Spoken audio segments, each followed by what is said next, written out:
కేవలం నా కొడుకు సుఖంగా ఉండడం కోసం ఆ కాకి పిల్లని ఈ ఇంట్లో ఉండమన్నాను. కానీ దానివల్ల నా కొడుకు సుఖపడ్డం లేదు, పైగా బాధపడుతున్నాడు. అలాంటప్పుడు దాన్ని మన ఇంట్లో ఉంచాల్సిన అవసరం ఏముంది? ఆగో, సత్య ఎక్కడా? నాకు తెలీదు. మార్నింగ్ టిఫిన్ చేశాడా? చేశాడు. పూర్తిగా తిన్నాడా? మధ్యలోనే వదిలేశాడా? ఆకలేస్తుంది కానీ నాకు టిఫిన్ వద్దు. నీ మీద అలిగాను.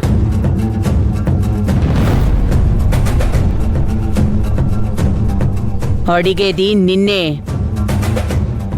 వాడు టిఫిన్ పూర్తిగా తిన్నాడా, మధ్యలోనే వదిలేశాడా? మధ్యలోనే వదిలేశాడు. అలాంటప్పుడు ఇక నువ్వు వాడిని వదిలేసి నీ పుట్టింటికి వెళ్ళిపో.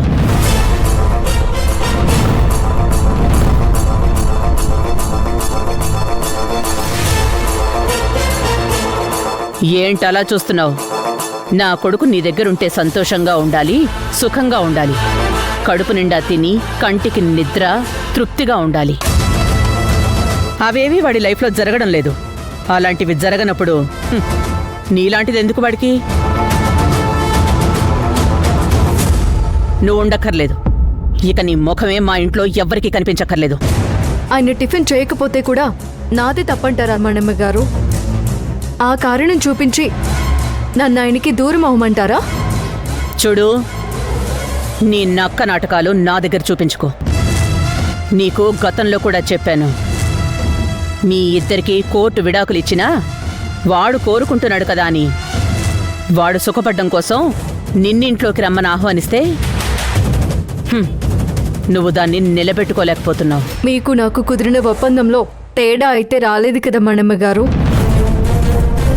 మీరు చెప్పినట్టుగానే ఇంట్లో పని చేస్తున్నాను, పోలీస్ స్టేషన్లో కూడా పని చేస్తున్నాను. నిన్ను ఈ ఇంటి కోడలిగా రానివ్వడం నాది తప్పు. ఒకసారి చూశాను, రెండుసార్లు చూశాను. నా కొడుకు నీ వల్ల ఇబ్బంది పడుతూనే ఉన్నాడు. ఇక గొడవలొద్దు, ఏమీ వద్దు. నువ్వు తట్టాబుట్టా సర్దుకుని ఇంటికెళ్ళు. మీరే చెప్పారు కదా ఫైల్ని దొంగతనం చేసింది సత్తెగారే అని. ఆ విషయంలో మా మధ్య కాస్త చిన్న గొడవ జరిగింది. అయినా మొగుడు పెళ్ళాలన్నాక ఆ మాత్రం గొడవ జరగడం సహజమే. మాట మాట పొదుపు. మొగుడు పెళ్ళాలేంటి మొగుడు పెళ్ళాలు? ఈ మణమ ఒప్పుకుంది కాబట్టి మీరు మొగుడు పెళ్ళాలుగా చలామణి అవుతున్నారు. మణమ్మ గారు,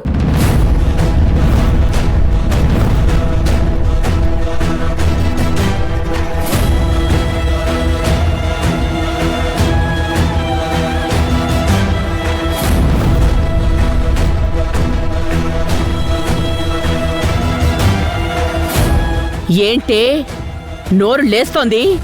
ఇంకా ఎంతకాలం నోరు మోయిస్తారు చెప్పండి. భార్యాభర్తల బంధాన్ని కూడా మీరు ఎగతాళి చేస్తూ మాట్లాడుతుంటే నోరు మూసుకుని ఉండాలా? కోర్టు విడాకులిచ్చినా మీరు మీ కొడుకు సుఖంగా ఉండడం కోసమే నన్ను ఈ ఇంట్లో ఉంచాను అంటున్నారు. మరి మీ కొడుకు నన్ను మనశ్శాంతిగా ఉంచడం లేదు కదా, దానికి మీరేం చెప్తారు?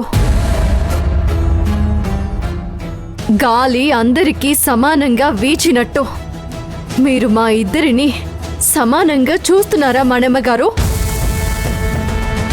మీరేమైనా నన్ను కోడలిగా సీక్రెట్గా పెట్టుకున్నారా? లేదే. బంధం, ప్రేమ మధ్య, ఇరుగు పొరుగు మధ్య సత్తెగారికి నాకు ఉన్న సంబంధాన్ని తెలిసేలాగే ఉంచారు కదా. అలాంటప్పుడు నా దారిన నన్ను పొమ్మంటే ఎలా పోతాను? పవిత్ర బంధాలు నేడు కాగడాలు పెట్టి వెతికినా కనిపించడం లేదు. అలాంటిది నేను నా భర్త కలిసి పవిత్ర బంధాన్ని కొనసాగించడం లేదా? అది మీకు కనపడడం లేదా? భార్య భర్త చెప్పినట్టు విని భర్తని తృప్తిపరుస్తుంది. ఇప్పుడు నేను చేస్తుంది కూడా అది కాదా? ఆ తర్వాత భార్య ఎలా చెప్తే భర్త అలా చేస్తాడు. ఇప్పుడు ఇదే కదా మీకు నచ్చనిది? ఏయ్ కాకి! ఏంటి కాకి అంటే కావు కావుమంటూ ఇళ్ల మీద వాళ్ళే కాకిని అనుకుంటున్నారా?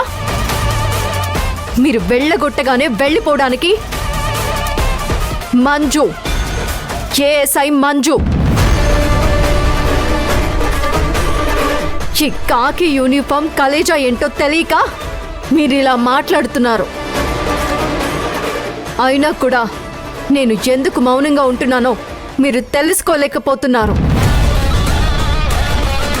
వయసులో పెద్దవారు అత్త స్థానంలో ఉన్నారు అని నేను మీకు రెస్పెక్ట్ ఇస్తుంటే దాన్ని మీరు రెక్లెస్గా తీసుకొని వీక్నెస్గా మార్చుకొని తప్పు పడుతున్నారు. తప్పు మనమ్మ గారు.